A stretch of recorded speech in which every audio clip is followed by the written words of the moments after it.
Fight of the year? Upset of the year? Biggest pay-per-view fight of the year? This fight will definitely be talked about for a long time. Following yesterday's chaos, many believed nothing could top it, but Ryan Garcia has thrust himself into the heart of the storm.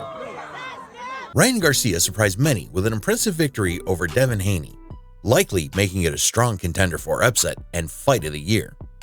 Despite Garcia's initial doubts due to a controversial pre-fight promotion, he managed to knock down the previously unbeaten Haney 3 times, securing a majority decision win on Saturday. Garcia, who came in over 3 pounds above the weight limit, appeared to have planned his weight discrepancy, rendering him ineligible to claim Haney's WBC title at 140 pounds. However, the aftermath of Garcia's triumph sets off significant repercussions within the dynamic landscape of the junior welterweight division. A deeper examination of the unforeseen and truly memorable evening held at the Barclays Center in Brooklyn, New York, provides valuable insights into the evolving narrative of the sport. Ryan Garcia's peculiar and loud behavior turned out to be surprisingly effective, making it one of the most successful antics in modern sports history, particularly within the boxing realm. By portraying himself as erratic and unpredictable, Garcia managed to convince not only his opponent, Devin Haney, but also the entire boxing community that he was mentally unstable. This portrayal contributed significantly to Haney being perceived as an underdog by as much as 8-1. 4 months leading up to the fight, Garcia's antics raised concerns among observers, including journalists, who questioned his mental and emotional stability, as well as the ethics of the promoters involved. However, despite these doubts, Garcia's strategy ultimately paid off. Haney admitted post-fight that he had underestimated Garcia's left hook, expecting Garcia to unravel under the pressure of Haney's technical skills. Surprisingly, Garcia displayed remarkable composure during the fight, which contradicted the image he had cultivated of himself as mentally unstable. Perhaps the most unexpected twist was Garcia's apparent improvement under his new trainer, Derek James, whose quiet presence in the lead-up to the fight contrasted with Garcia's loud and attention-grabbing behavior. Despite the success of Garcia's tactics, their crassness raises concerns among boxing enthusiasts about the potential for similar behavior from other fighters in the future. Garcia seems to have absorbed valuable lessons from his previous loss to Gervonta Davis. Despite lending his star potential to Davis in a blockbuster bout last April, Garcia faced criticism for conceding too much during negotiations. Davis, leveraging his status as the A side, imposed a rehydration clause on Garcia, which left him vulnerable in the ring. Reflecting on this experience, Garcia appears to have adjusted his approach for his fight against Haney. Rather than attempting to impose similar contractual terms on Haney, who held the champion's advantage, Garcia took a different route. By intentionally missing weight and incurring a hefty $600,000 penalty, Garcia sought to level the playing field. This decision was particularly strategic, considering Haney's size advantage in the division and his previous history of rehydrating significantly after weigh-ins. Despite the embarrassment of missing weight, Garcia's calculated risk proved beneficial in the long run. Garcia's unexpected victory has not only elevated his status, but also reshaped the narrative surrounding both him and Haney. Garcia's unconventional tactics, once seen as reckless, are now being lauded as strategic brilliance, restoring the respect that was diminished after his defeat to Davis. Conversely, Haney's reputation has taken a hit in the aftermath of the bout. Questions about his punching power, previously raised, have now gained traction, casting doubt on his overall abilities as a fighter.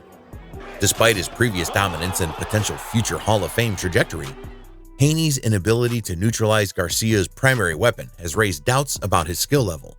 While some of the criticism may be unwarranted, given Haney's resilience and determination during the fight, the narrative surrounding his performance against Garcia has already begun to shape perceptions of his capabilities. Expectations of an easy victory over Garcia were not met, leaving lingering uncertainties about Haney's true prowess in the ring. The surprising victory represents a remarkable turnaround for Golden Boy Promotions, especially in the wake of their contentious split with boxing's top star, Canelo Alvarez.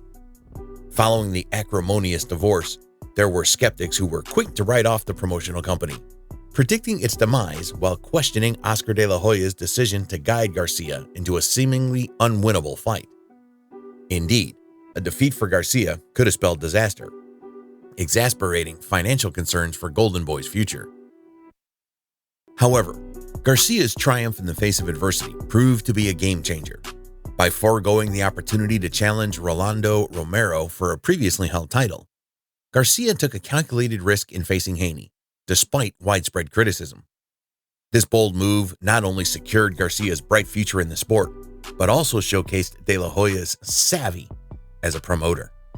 Moreover, De La Hoya's co-promoter role in Jamie Manugua's upcoming May 4th pay-per-view showdown against Alvarez in Las Vegas adds another layer of success to Golden Boy's resurgence. Anticipated to be one of the biggest fights of 2024, this event underscores De La Hoya's resilience and ability to rejuvenate his brand in the competitive world of boxing. While De La Hoya may have his detractors within the boxing community, his moniker as the Golden Boy speaks to his enduring presence and adaptability in the sport. Through strategic maneuvers and bold decisions, he continues to breathe new life into his eponymous brand, solidifying his status as a survivor in the ever-evolving landscape of boxing. Despite his imperfections, Garcia's performance showcased noticeable improvement. While much attention will understandably be given to his impressive hand speed and devastating left hook, it's important to recognize the strides he made in terms of maturity and composure compared to his previous fights, including just 5 months ago. Credit must be given to his trainer, James, who has worked with Garcia for the past 2 fights, bringing stability to what was previously a revolving door of coaches, addressing areas that had previously threatened his success. One notable aspect of Garcia's performance was his patience and restraint. Despite landing a significant left hook in the first round that hurt Haney, Garcia resisted the urge to rush in for a finish, displaying a newfound maturity in his approach. Additionally, Garcia showed better defensive responsibility throughout the fight, avoiding critical errors even when Haney managed to sustain periods of success. One particular thing fans noticed during the fight is that the referee was biased and that he allowed Haney to rest and get up without calling the fight. While that might not be the case, or it could be some aspects of the refereeing were questionable, Gervonta Davis was having a field day on social media X, and when asked about the referee, he was saying the opposite. He claimed that it was the other way around and that the referee was smiling and he wanted Garcia to torture Haney. Even though the weigh-in was a complete circus, Garcia didn't forget to clown on Haney even during the fight. The craziness even runs in the family. Check out this conversation between Ryan Garcia's dad and Eddie Hearn. Well done, well done. Oh really? Fuck you. Fuck you. Fuck you. You married my son, you piece of shit. What are you talking about? Fuck you. You know you're a piece of shit. But despite everything, Ryan Garcia currently is the biggest name in boxing. And maybe soon we can see a rematch between Garcia and Tank Davis, but this time without a rehydration clause. He wouldn't fight me because I'm moving up. I'm not doing 140. I'm going 147. I can't make fucking 140. What are your thoughts on this fight? I am enjoying all this post-fight drama, and to be honest, I haven't been enjoying myself like this with boxing in a long time. Drop your thoughts in the comments below.